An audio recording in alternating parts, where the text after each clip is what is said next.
Гум жардам. Казакстан Кыргызстанга 400 ИВЛ аппарат 2 миллион бет кап жөнөтөт. Коронавирус менен күрөшүү максатында Казакстан Кыргызстанга гум жардам жөнөтөт. Бул тууралуу Спутник Казакстан агенттиги премьер-министрдин маалымат кызматынын билдирмесине таянып кабарлады. Ага ылайык гум жардам коңшу өлкөнүн президенти Касым-Жомарт Токаевдин тапшырмасы менен берилмекчи. Кыргызстанга өпкөнү жасалма дем алдыруучу аппараттын 400 мобилдик комплекти жана Казакстан ишканаларынан чыккан 2 миллион бет кап жиберилмекчи деп айтылат маалыматта. Билдирүүдө гуманитардык жардам боюнча мындай чечим кыргыз тараптын расмий түрдө кайрылуусунан кийин кабыл алганы белгиленген. Буга чейин Кыргызстандын тышкы иштер министри Руслан Казакбаев Казакстандын президенти Касым-Жомарт Токаев менен жолугушкан. Анда тараптар COVID-19 жайылышына каршы биргеликтүү аракеттерди көрүүгө өзгөчө көңүл бөлүшкөн. Эске салсак, жакында эле Кыргызстанга Өзбекстандан коронавируска каршы күрөшүү боюнча дары жана медициналык каражаттардан турган жардам келип түшкөн. Булак Спутник KG. Пакистан медиктерди окуткан Кыргызстандагы 4 жогорку окуу жайын кара тизмеден чыгарды. Пакистан медицина кызматкерлерин даярдап чыгарган Кыргызстандагы 4 жогорку окуу жайды кара тизмеден чыгаргандыгын Ахунбаев атындагы мамлекеттик медакадемиянын директору Индира Кудайбергенова тастыктады. Пакистандык медициналык комиссиянын сайтында кара тизмеден чыгарылып, жашыл тизмеге киргизилген Кыргызстандык 4 жогорку окуу жайы туурасында маалымат илинип турат. Алар Ахунбаев атындагы мамлекеттик медакадемия, Ош мамлекеттик университети, Кыргыз-Россия славян университети жана медицина боюнча эл аралык жогорку мектеп. Аталган окуу жайлардын берген сертификаттары Пакистандын лицензиялоо боюнча комиссиясы тарабынан таанылары кабарланган. Мындан бир нече жума мурда Пакистан Кыргызстандын медицина адистерин даярдаган окуу жайларын кара тизмеге киргизгени маалым болгон. Өлкө мындай чечимин Кыргызстандан билим алган студенттердин 90% Пакистандын медицина кеңешинин милдеттүү түрдө каралган экзаменди тапшыра албай, дипломдору таанылбай жатканы менен түшүндүргөн эле. Булак Спутник KG. ОКМ Кадамжайда үйү менен кошо 46 жаштагы киши күйүп кетти. Баткендин Кадамжай районундагы Алга айылындагы үйдөн кечээ өрт чыгып, 46 жаштагы киши кошо күйүп кеткен. Бул туурасында ОКМдин маалымат кызматынан кабарлашты.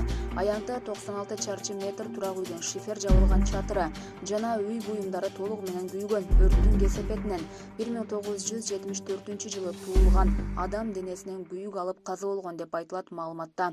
Сөйүктүү куткаруучулар милиция кызматкерлерине өткөрүп берген. ОКМден өрттүн эмнеден чыкканы такталып жаткандыгын айтышты. Булак Спутник KG. Ош шаарында 78 жаштагы аксакалды уруп 7000 сом акчасын алып кеткен шектүү кармалды. Бул тууралуу Ош шаардык ички иштер башкармалыгынын маалымат кызматы билдирди. Маалыматка ылайык, окуя 13 ноябрь күнү саат 18:25 чамасында Ош шаарындагы көчөлөрдүн биринде болгон.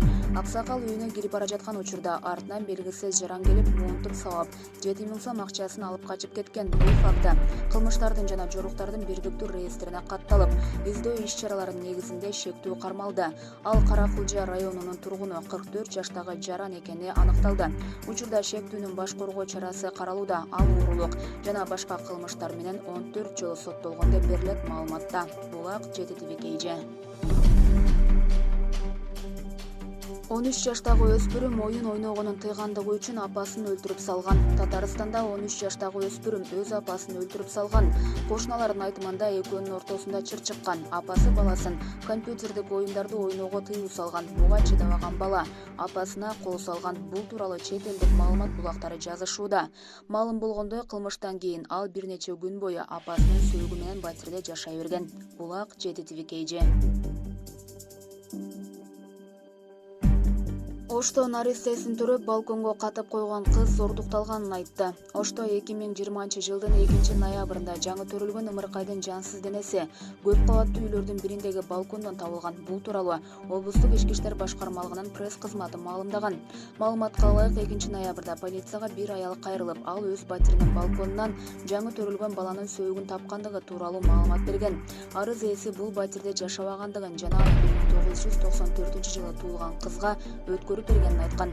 Ага катар наристенин сөөгүн балкону тазалап жатып табып алганын кошумчалады. Белгилүү болгондой, ымыркайдын энеси зордукталган жана ал ымыркайды каалаган эмес. Алдын ала маалыматтар боюнча бала 16 октябрда каза болуп, жансыз денеси 2 ноябрда табылган. Шектүү ымыркайдын өлүк төрөлгөнүн айткан. Өлүп калган баланы төрөп коркконунан баштыкка салып балконго жашырып койгон. Булак жети твкж.